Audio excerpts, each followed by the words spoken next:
toxic waste mac and cheese. Let's see what's cooking. It's time for Yo-Yo Max 12.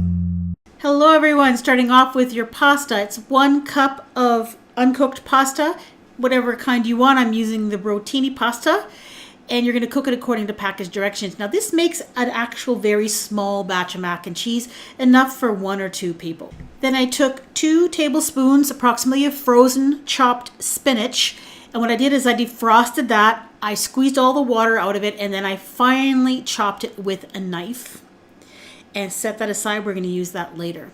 Now to make the sauce, we're going to use 2 tablespoons of butter that you're going to melt in a skillet. Then add 2 tablespoons of flour, 1/4 teaspoon of salt, and 1/4 teaspoon of pepper. Now that's completely up to taste. You can use less or more.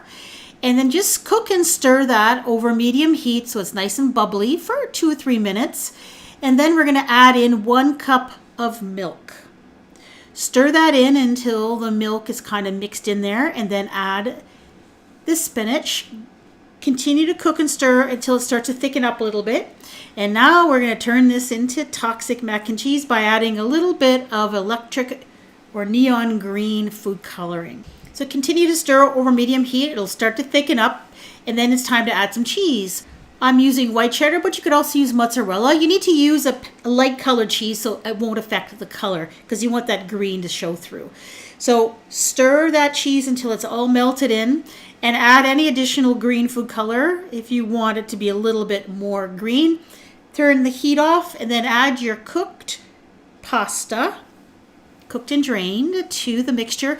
Spread it around. Now this is good to eat just the way it is right now, but I find that mac and cheese is always better if it's baked afterwards. So in a small greased casserole dish, I placed the mac and cheese in there. I sprinkled some additional cheese on top. I put some mozzarella cheese, and then I baked it at 350 degrees for about 20 minutes until it was all bubbly and the cheese has started to brown. And there it is out of the oven. It is very, very electric green. And this will be fun if you could serve it into fun Halloween containers, like little Halloween bowls, or even cups for that matter. If you want to serve small portions, a little cup. And I even find that the rotini noodles look like little brains on these skulls. How does this taste? Well, it tastes like mac and cheese, not surprisingly. It doesn't taste toxic. The food coloring, if you just put a little bit, you're not going to taste that at all. Now, the spinach. You can taste the spinach a little bit in this when you eat it.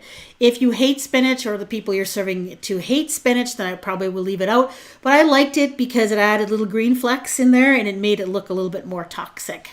So I hope you give this one a try. If you're looking for other savory recipes for your Halloween feast, try this mummy meatloaf or these deep fried rats.